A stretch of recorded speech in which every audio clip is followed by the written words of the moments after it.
অজয় পাল শর্মা আবার বেরিয়ে পড়েছেন রাস্তায়, আবার তিনি পৌঁছে গেছেন ফলতায়। সরাসরি পার্থপ্রতিম ঘোষ আমাদের প্রতিনিধি রয়েছেন। পার্থ,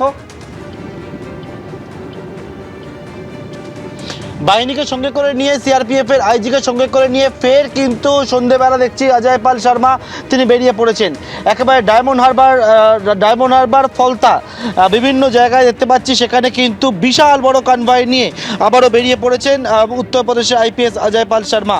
এবং আমার সহকর্মী দিব্যেন্দু সিংহ যে ছবি দেখাচ্ছে দেখতে পাচ্ছ, পরপর একের পর এক যে গাড়িগুলি রয়েছে সেখানে কেন্দ্রীয় বাহিনী রয়েছে এবং তার সঙ্গে হচ্ছে সিআরপিএফ এর আইজি রয়েছে, অজয় পাল শর্মা তিনি রয়েছেন। এবং আজকে দুপুরবেলা দেখেছিলাম একেবারে যে বিষয়ে গ্রাউন্ডে নেমে পরপর কয়েকটা নাম ধরে ধরে এলাকায় যান এবং যারা মূলত ট্রাভেল মেকার, এবং যে বিষয়টা বলা হচ্ছে যে পুলিশ সূত্রে সেটা হচ্ছে যারা হচ্ছে ফলতার বহু মানুষকে ভোটের আগে ভয় দেখাচ্ছে এবং তাদের একটা নামের তালিকা তৈরি করে একেবারে গ্রাউন্ডে নেমে পড়েন। এবং গ্রাউন্ডে নেমে পড়ে উত্তরপ্রদেশে যিনি দাবাং অফিসার বলে পরিচিত তিনি একেবারে কিন্তু রাস্তায় নেমে সেই সমস্ত গ্রামে গ্রামে ঘোরেন এবং যারা ভয় দেখাচ্ছেন তাদের খোঁজ শুরু করে দেন।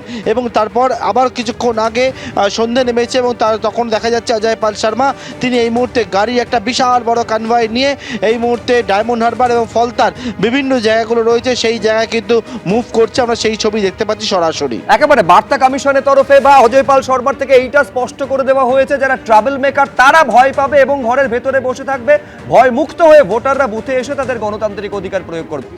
এই মুহূর্তে আরেকটা গুরুত্বপূর্ণ খবর উঠে আসছে, ওই ফলতা থেকেই ফলতার যুগ্ম বিডিওকে সরিয়ে দিল নির্বাচন কমিশন। এখন কি কারণে তাকে সরিয়ে দেওয়া হয়েছে বিস্তারিত বলবেন রুমা পাল, আমাদের প্রতিনিধি রয়েছেন ফোন লাইনে। রুমা, দেখো জানিয়ে রাখি, ফলতার জয়েন্ট বিডিও সৌরভ হাজরাকে সরিয়ে দিল কমিশন এবং এই জয়েন্ট বিডিওর বিরুদ্ধে পক্ষপাতদুষ্ট আচরণের অভিযোগ ছিল এবং সেই অভিযোগ কিন্তু কমিশন অনেক আগে করেছিল এবং সেক্ষেত্রে এই কারণে কিন্তু এই সৌরভ হাজরা অর্থাৎ জয়েন্ট বিডিওকে সরিয়ে দেওয়া হলো এবং এই জয়েন্ট বিডিওকে পাঠানো হলো পুরুলিয়ায়।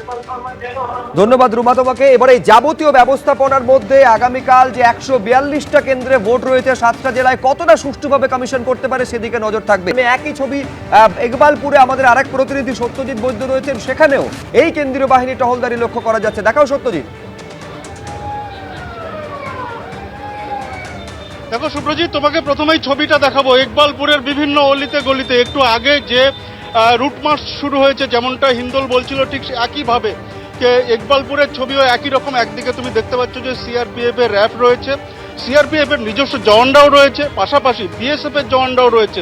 এবং এখানে একদিকে যেমন মাইকিং করা হচ্ছে, ভোটারদের উদ্দেশ্যে জানানো হচ্ছে তারা যেন নির্ভয়ে ভোট দিতে যেতে পারেন, ঠিক সময়ে যেতে পারেন সে বিষয়ে যেমন নিশ্চিত করা হচ্ছে, অভয় দেওয়া হচ্ছে আত্মবিশ্বাস বাড়ানোর জন্য, তেমনি অন্যদিকে এখানে কিন্তু এই এলাকায় কিন্তু এই রুট মার্চের মাধ্যমে সাধারণ মানুষকে, সাধারণ ভোটারদের জানানো হচ্ছে যে এখানে নির্বিঘ্নে ভোট হবে এবং নির্বিঘ্নে যারা ভোট দিতে যান সেই বিষয়ে নিশ্চিত করা হচ্ছে। এবং এখানেও কিন্তু সাজোয়া গাড়ি রয়েছে, যে সাজোয়া গাড়ির পোশাকি নাম মার্কসম্যান, যে গাড়ি দুটো আনা হয়েছে যেগুলো কাশ্মীর থেকে আনা হয়েছে।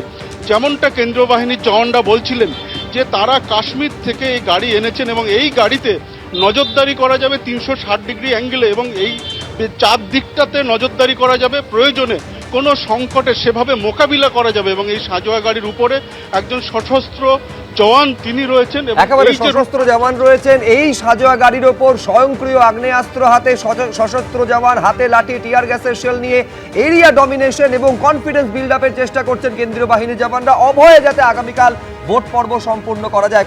এবিপি আনন্দ, এগিয়ে থাকে, এগিয়ে রাখে।